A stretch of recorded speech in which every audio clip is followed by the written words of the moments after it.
The ceiling is high, but the floor is low for this Aggie team in 2023. You are Locked On Aggies, your daily podcast on the Texas A&M Aggies. Part of the Locked On Podcast Network, your team every day.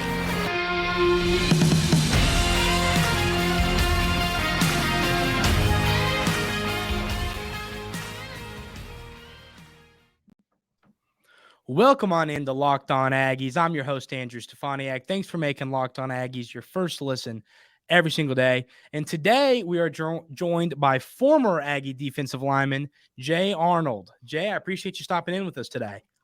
Yeah, Andrew, I appreciate you having me, man. Looking forward to talking some Aggie football and the state of the program going into the 2023 season. Yeah, sounds good. So today, I thought about having Jay on, having a former player who's been there, done that. I kind of wanted to get a feel for this team and the way I've been feeling about this team. I've talked about this on the show lately, kind of is this boomer bust factor for how this team can turn out. With a lot of the young guys from, of course, the outstanding 2022 recruiting class, there is that if it all falls into place, I think this team could win 9-10 games. If it doesn't go well, I think this team could win 6 or 7. And, the schedule plays out well to make a run to potentially having a 9-10 win season. But then again, you have some games that might be difficult than others. Trips to Baton Rouge, trips to Knoxville, Bama's coming to your place. It's not an easy schedule. It's not as bad as some other teams in the SEC. But, what do you think? Yeah, so the issue with the SEC schedule is the issue with any SEC team. It's the most challenging conference in football. You're always going to have top to bottom some difficult games. And you look at it, there's a lot of unknowns on A&M's roster, a lot of ifs, a lot of maybes, a lot of we'll sees. And that's concerning going into one of the most difficult conferences in football. And I mean, there's some movement in the conference as well. So Auburn last year fires their coach midway through the season. Now Hugh Freeze is back in the SEC. So that's something to think about going into the fourth week of the season when Auburn comes to College Station. On the road at Miami, it's going to be a 2:30 kick in Miami in September. That's going to be a hot environment, a hot, humid environment down there in the Hard Rock Stadium. So there's definitely some challenges when I look up and down this schedule that, like you said, it's boom or bust. And the ceiling is high depending on what the talent does, but the floor is low. I mean, you said 6-7. I think it's as low as 4 or 5, just depending on how things shake out. And as always, injuries can be a factor too. Yeah, and one of the positions I want to get your opinion on, since you were on the opposite side of this, but one thing I've been talking a lot about is this offensive line. I've seen a lot of positive reports. Mike Farrell just put out something yesterday had the Aggies number 4 in the SEC with, and his statement was Bryce Foster could be one of the best centers in the nation this season. And being a guy who was going against those dogs in the offensive line your career, how do you see the offensive line shaping up this season? Yeah, it's so when you look at the offensive line, I think most of us expected that position group to take a step forward in 2023 or in 2022, and we didn't see that out there on the field. There's a few reasons for that. For one thing, you had a new offensive line coach, a new position group coach come in. Obviously, Josh Henson goes to USC to coach with Lincoln Riley, and A&M has a new guy come in, and the name's slipping me right now. Former Boston College head coach. You know his name off the top of your head? The offensive line coach. It's like something with an S. It's and he was at Colorado State before, but then Boston College, and I can't. Yeah, and I know I have the video of guys being dudes just stuck in my head because he's the one that says that. But yeah, that's a great saying. Let me look it up because I'm gonna be just like tripping. It is. It's gonna be one of those things where, like, if you wouldn't have looked it up, I would have seen it. It would have hit me like in 2 hours. I'd be like, man. Yeah, and it's just like, I mean, can't believe I'm forgetting it.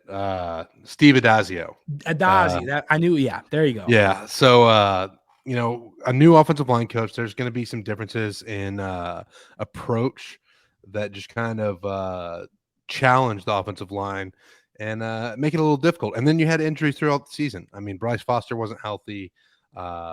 You're dealing with that the whole time, and it's definitely a challenge when you don't have that continuity to kind of get consistent and make improvements up front. So I think the offensive line can improve. It's the second year under Adazio.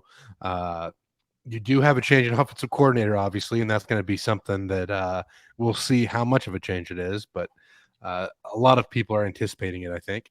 But it's 1 year more of experience. You got a lot of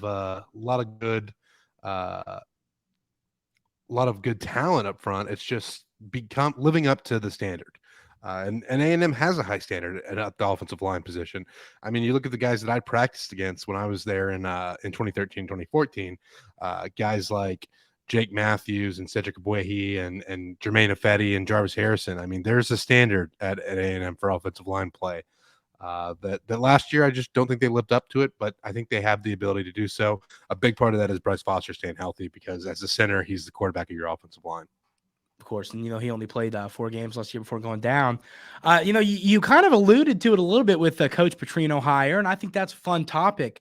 I've been very high on it. At first, when I first heard about the hire, I kind of teeter-tottered back and forth on, is this going to work? I think a lot of it is going to have to be Jimbo kind of saying, okay, Coach Petrino, do your thing. If he doesn't do that, and that's what it's going to come down to. I think if he doesn't do that, if he doesn't let him do his thing, I think this could be a dumpster fire. But I do think if Coach Fisher lets Coach Petrino run this offense, the history's there. Coach Petrino has had a historic offense for a very long time. He's coached Lamar Jackson. He's had some outstanding offenses, some outstanding numbers over the years, and I think he could do the same with this offense if Coach Fisher lets him do it.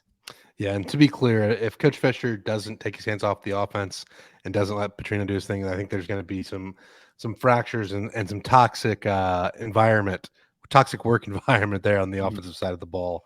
I think it's you bring Bobby Petrino in for a reason, and I think there's probably some pressure on Jimbo behind the scenes as well, as far as the offense goes. Anytime the offense struggles as much as they did last year, there's going to be some folks pressing. But Bobby Petrino, we'll see what happens. I mean, obviously, the biggest thing I want to see is a little more tempo out of the offense. I think that can assuage some of the issues that the A&M had last year. But we'll see. Again, it's a lot of ifs and maybes and we'll see. So yeah. That's what makes this season so boom or bust. Yeah. All right. I didn't tell you this before we clicked record. I just thought about it. To be fair, I'm going to put you on the spot. Ambush. Give me a number. Give me a number. Give me a win time. Give me a number. And I'll put one out there too. You give me yours first, though. 8 is my number. Okay. See, we've talked about our friends over at FanDuel. They their number right now is 7.5. So if you think Jay's right, you can take that over. I have mine. I'm going to be honest with you, and this is not me just saying what you're saying. That's where I have it at too, because I think that gives you room to drop a game to Arkansas or an Auburn and still, put together 8 wins. So I'm with you there too. I agree with 8. We're going to talk about a few of the atmospheres the Aggies are going to have to go play in this season. But first, I want to tell you about our friends over at FanDuel. Make a fast break to FanDuel during the NBA playoffs, because right now, new customers get a no-sweat first bet up to $1,000. That's $1,000 back in bonus bets if your first bet doesn't win. You all are going to be watching this episode on a Friday, but the time we're recording this, it's a Thursday. Jay, you an NBA guy? I didn't tell you we were doing this before we recorded. I'm more of an NHL guy myself. Okay. Well, okay, there you go. Well, then we'll talk about NHL. Who's winning the Stanley Cup? I think the Florida Panthers are just a team of destiny this year. They take down the best record, the most amount of points scored. I guess the most amount of points earned, I guess was the way you would say it. The Boston Bruins, in NHL history. They take down that team in the first round, and then all of a sudden they're rolling. They just feel like the team of destiny this year. There you go. Jay says that you go take this, the $1,000 no sweat first bet, Florida Panthers. If it doesn't hit, his Twitter's right there, so you know who to go at. Not me. I didn't say it. But there's no better place to bet all the playoff action than America's #1 sportsbook. Visit FanDuel.com/lockedon and get a no sweat first bet up to $1,000. That's FanDuel.com/lockedon. Locked On, FanDuel, the official sports betting partner of the NBA. So, I think one interesting thing about being able to talk to you, a guy who has played in the SEC before and has played obviously for Texas A&M in some of these environments, there's 2 games on this schedule that I think are going to be the most difficult games when you talk about opposing atmosphere. I'm going to be honest. I'm going to throw out, I don't think the atmosphere at Hard Rock with Miami, that it's always pretty bad there. That's not a concern. So the 2 that we're going to really kind of break down, you've played in one, you haven't in the other. You did play at LSU in your career. The other big game is at Knoxville on the road. You didn't play there, but I mean, as someone who has played in the SEC on the road, how much of a factor do you really think it is? It's definitely a factor, and it's more of a factor for the offense than it is for the defense. Just because the crowd is supposed to get loud whenever the home team is on defense, and it's it's an experience, and playing in Kyle Field is its own thing, right? Like the home environment, you're gonna have your home crowd getting loud behind you, but LSU, I can say, lives up to the hype without a doubt. I mean, Death Valley is an incredibly intimidating venue. I love going to visit it personally because I always looked forward to those kind of environments where you have hostile fans yelling at you. I didn't like the environments where it was kind of stale, and it didn't seem like the crowds were that into the game. It's one of the reasons that I despise playing at neutral sites. I hate that A&M plays Arkansas in AT&T Stadium. I think it's just kind of takes away from the environment and the atmosphere. But at the same time, it's definitely a bonus for the offense to not have a packed house full of opposing fans. So that is going to be a challenge that they have at LSU, and it's going to be a challenge that they have at Tennessee. Tennessee, like you said, is not one that I've been to, but I mean, now that program is back and fired up, I mean, we saw how electric that crowd was for the win over Alabama. And we also saw how aggressive they can get when Ole Miss and Lane Kiffin return to Tennessee, and how much of a factor that can be. So it's definitely something to keep an eye on as far as challenging environments. But if I'm an A&M fan, I mean, the Tennessee environment scares me. One thing about that, though, is Hendon Hooker and Jalen Hyatt being gone. I think that one's a little it's a winnable game. LSU is winnable as well. Obviously, we saw what happened last year, but that environment in Baton Rouge scares me a little bit more, and they're going to be out for blood. Yeah. It's funny. My first episode doing this show about, what was that, about 2 or 3 weeks ago, I talked about, is there a shot that game in Baton Rouge is for the SEC West? And that was, of course, talking about if the boom hits for this team that we just talked about. And, I just think that's kind of you look at it, I'm down on Bama this year, frankly. And it's just because, I mean, when I say that, it's still Bama, and it's the quarterback issues. I do think Nick Saban is going to figure it out. I do think whichever quarterback he ends up throwing out there is going to be just fine. And we know the defense is elite, so it's hard to be down on Bama. But my thought here is this: the 3 games that I have circled on the schedule, and I've talked about them a lot, at Tennessee, at LSU, like we just talked about those 2, and then the Bama game at home. Which of those 3 games do you think is the most winnable of those 3 games? I think Tennessee is. I genuinely do. Even though that's a hostile road environment, you're replacing your starting quarterback and your biggest playmaking receiver. And that's what Tennessee's offense was built on last year. And obviously, I have a lot of respect for Josh Heupel and the offense that he's put into place there at Tennessee. I think they're still going to put up impressive numbers in 2023. But that's a tough replacement. And the flip side of that is you're catching Tennessee before they play Alabama. I think that's, you always say you never look ahead, but there's always in the back of a player's mind, you look forward to those matchups like that. Tennessee didn't have the history with A&M like they do with Alabama, obviously. 3rd Saturday in October, one of the biggest rivalries in the sport. And Alabama is going to be fired up for that one as well. So yeah. I think Tennessee looking ahead is something that A&M, it just makes that game a little bit more winnable for A&M. Yeah. See, because I've broken the schedule down almost into like a spread chart. I don't even know what you'd call this, but with check marks, circles, and squares. I don't know how we got there, but regardless of that, my check marks here represent the games that I think I'm not concerned about, frankly, at all. And that is New Mexico, the 3 non-conference games that aren't Miami, and then Mississippi State. I might receive some hate for that, some comments there, but I think Will Rogers is great, but I think, of course, the tragic passing of Coach Leach, I as awful as that is, I'm not high on Mississippi State this year. And then you've got the circle games. I love this chart. I don't know what made me do this, but I think it's funny. But regardless, so the games that I have circled are the games that you could argue could go either way, and that's Miami, Auburn, Arkansas, South Carolina, Ole Miss. The way I've kind of broken it down is if you take care of business on those games, and a lot of people, I'm going to be honest with you, I'm down on Ole Miss this year. I'm kind of heavily down on Ole Miss. What about you? Made a face. You not down on Ole Miss? I mean, Lane is Lane. I think that offense is still going to be a problem. You look at the quarterback room, that is both a positive and a negative. I think that quarterback room can get toxic really quickly just because of all the talent you have in there. And things could go sideways by the back half of the season, or it could work out swimmingly. And Ole Miss is a wagon going into the back half of the season.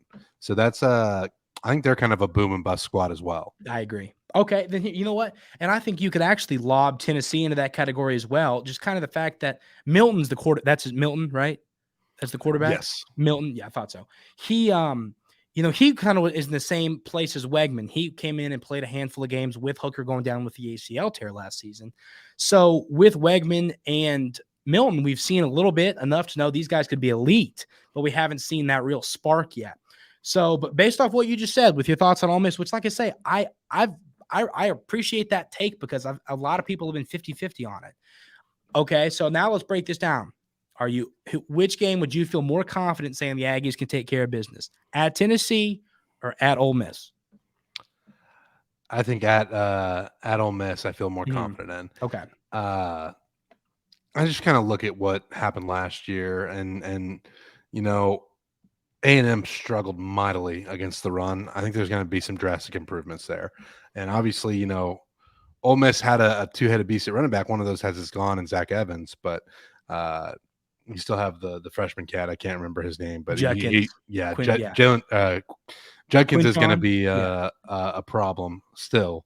Yeah. But I think the A&M defense takes a big step forward in the running game, and I think that's going to slow down Ole Miss quite a bit.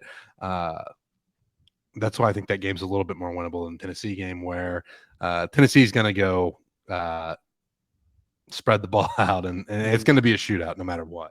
Yeah, and that game scares me a little bit just because of that. But I think Ole Miss is winnable. Yeah. All right. I just thought about this, and before we move on, I'm going to give you a chance to plug your old position. Who are you excited about on the defensive line this season? I mean, it's hard not to be excited about the unit as a whole. I mean, I agree. The amount of talent, and I mean, I think Walter Nolan's going to take a step forward. I think Gabriel Brownlow-Dendy is going to be healthy, and he's going to be a factor. Obviously, you have the heart and soul of that defensive line. McKinley Jackson is going to be a factor, and I mean, it's just you look up and down the roster on the defensive line, and it's hard not to be impressed. Now, one name that I think is going to surprise a lot of people, because it's an issue that A&M had last year, is rushing the passer a little bit. I think Malik Silla can be that guy. I think with the length that he has and some of the improvements that he's shown, he's getting bigger, he's getting stronger, he's getting faster. I think he can be a real nightmare matchup for opposing teams trying to block him and keep him from getting to the passer. Okay. All right. Well, we're going to talk a little bit about this conference realignment news. Yeah, yesterday it came out that people believe it's a report. I mean, nothing's final, of course, yet, but it was just a report. But that LSU is going to be Texas A&M's new permanent opponent if the SEC does inevitably go with the 8 conference game, 1 permanent opponent method. So, I think that is, that game has over these last few years been a fun one. to where, I'm still, and we talked about this the other day, Jay, I wish, and actually you tweeted this today. I saw that you wish you would have been able to play in the Texas A&M, the Lone Star Showdown. And I still wish it would have been Texas. I don't know why they say they want Oklahoma. Okay. Do your thing, Longhorns, whatever.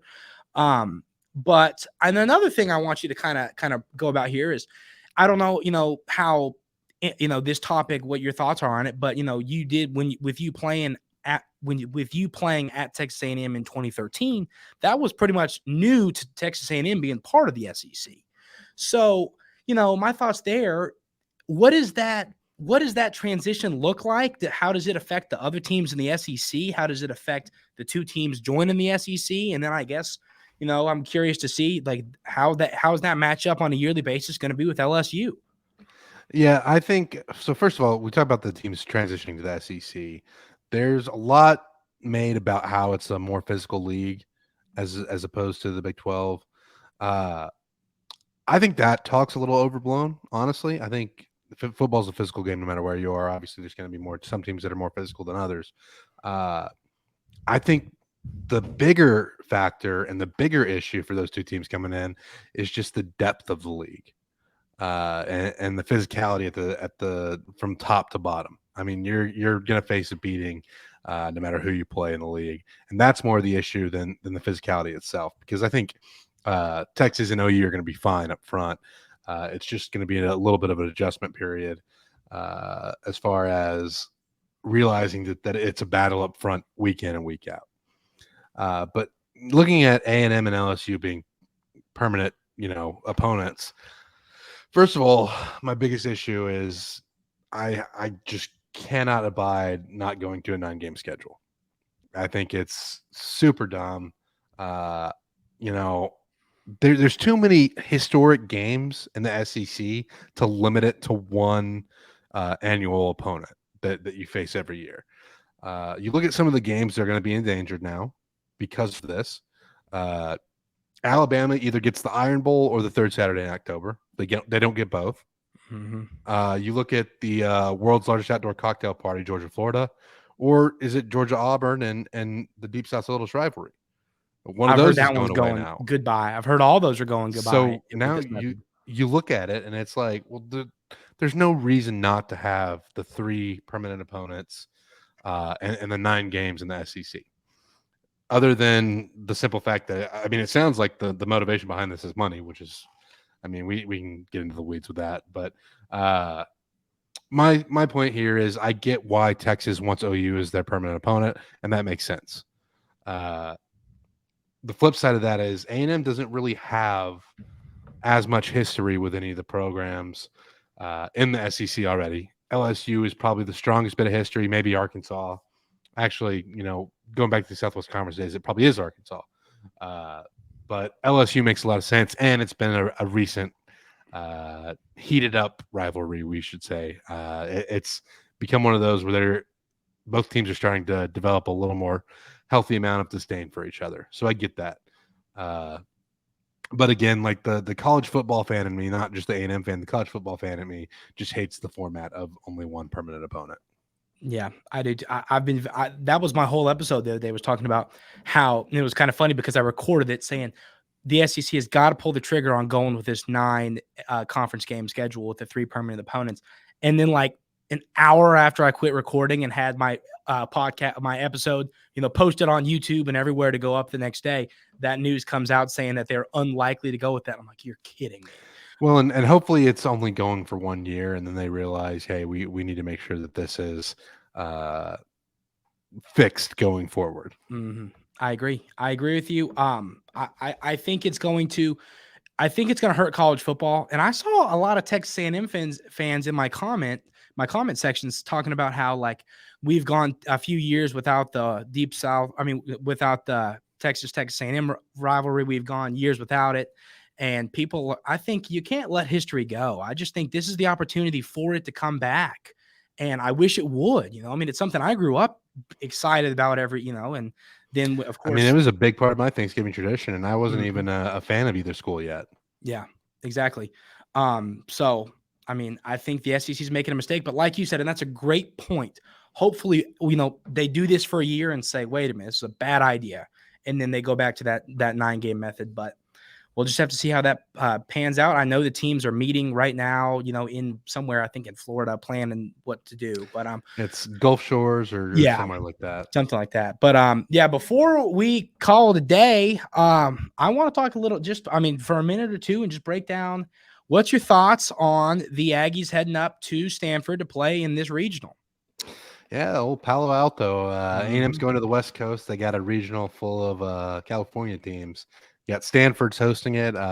Cal State Fullerton, who has a little bit of baseball history of their own, is the 3 seed out there. San Jose State, the 4 seed. Obviously, A&M is number 2. Look, A&M's pitching was the struggle all season. And then they came alive in Hoover for the SEC tournament. If they can put on another one of those performances, I like their chances of getting out of that regional against Stanford. Yep, I agree with you. I think pitching is a big part, and pitching is a big part of it. And what I've talked a lot about on this show is, I think momentum's a big deal in any sport. And of course, you don't win the SEC tournament. Andrew, this being a baseball guy, I feel like getting hot in baseball more than any other sport matters. It's, like you say, now I pitched, I hit obviously in my lifetime, but I pitched in college. And I find it funny that it's like hitters truly, and it sounds like, I remember just growing up, like when you're at the plate and you just have that feel to you, like I can hit anybody on the planet right now. It's genuine.